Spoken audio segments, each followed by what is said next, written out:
Right then, hello there, good evening, good morning, good afternoon, whatever it is, wherever you happen to be. My name is Paul, I'm also called Knickknack, and the brains behind Knickknack's Daily Teaser, which is a set of fun daily brain teaser quizzes. I will try and link to them in the little eye in the corner, but if I don't, feel free to explore my channel and see what you can see, and even have a go if you fancy that sort of thing. I also talk about movies I've watched, and I've not seen much just recently. I should sit down with something at some point, just so I can get something done. I also talk about TV shows I'm enjoying and that I think you'd like to hear about, or like to hear my views thereof. Last week was the 6th, and I managed to get to see the first episode of the recently released reanimated version of the Celestial Toymaker, the classic Doctor Who story. Episode 1 was called The Celestial Toy Room. Episode 2, which I watched last night, was called The Hall of Dolls, and I wanted to tell you what I thought.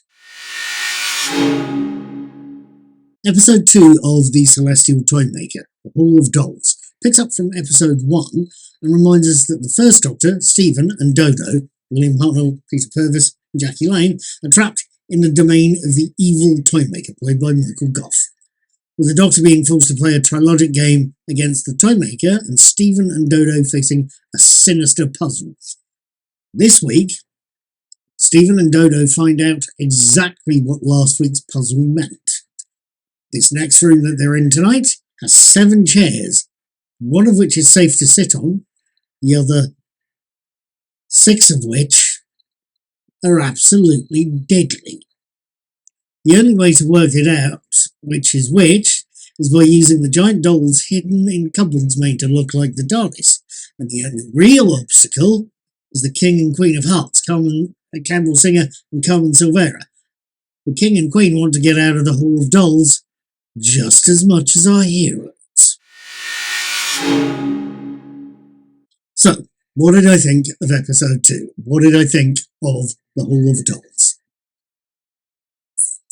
I have to admit, in my review of The Celestial Toy Room, first episode, I admitted I was not stunned by the animation. I felt it was a little jerky, and it wasn't quite in sync with what was being said, and that the characters themselves didn't resemble the original actors who played them.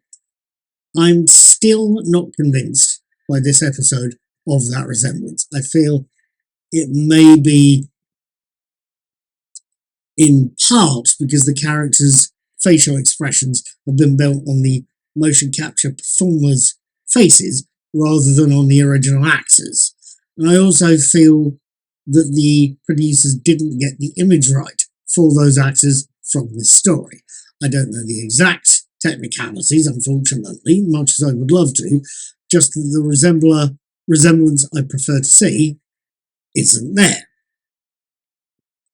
As a counter to that, there's a couple of things. Stephen and Dodo's movements in the Hall of Dolls seem far more fluid and far more in sync with what they are saying. And I'm assuming that that's because the team, the performance and the production crew had an episode's worth of practice. They've had the Celestial Toy Room as a practice piece, if you will.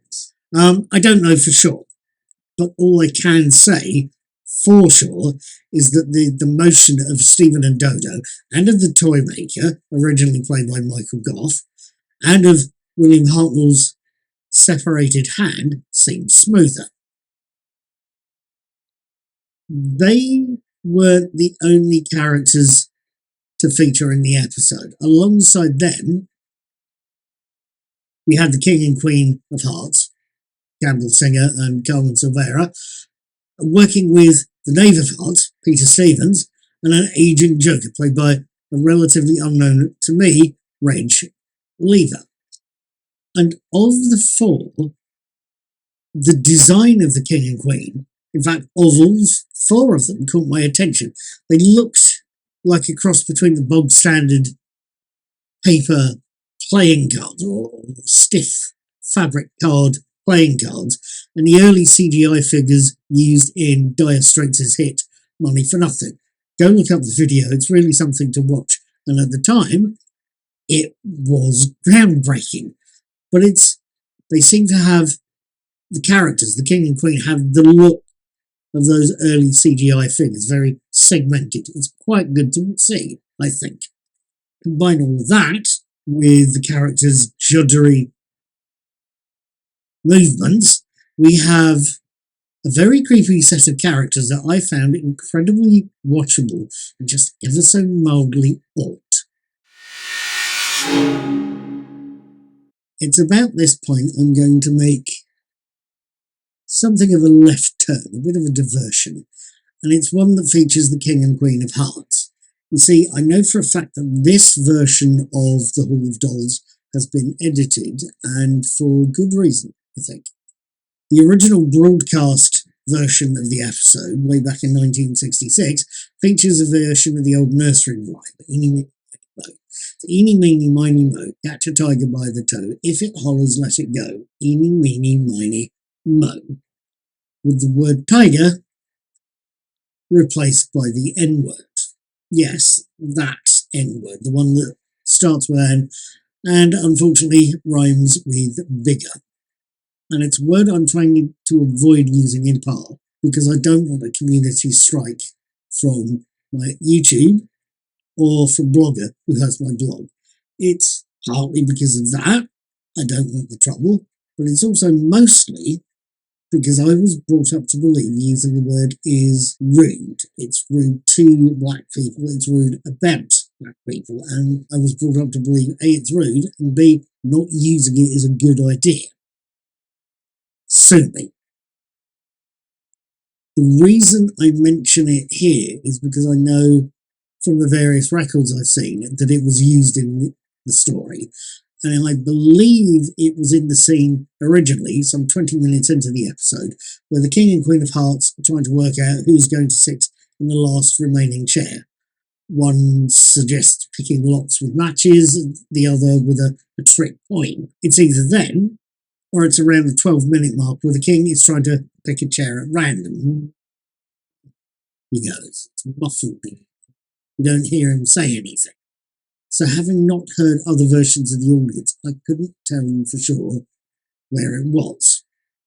All I can say is that, from what I know, the word is still used in one audio version of the story and censored in, I believe it's the CD version of the story.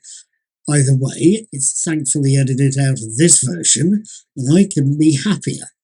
I know 1966 was a very different time. I know people had different attitudes about these things, but I, for one, am happy to see it cut out of the episode and not hear it used today.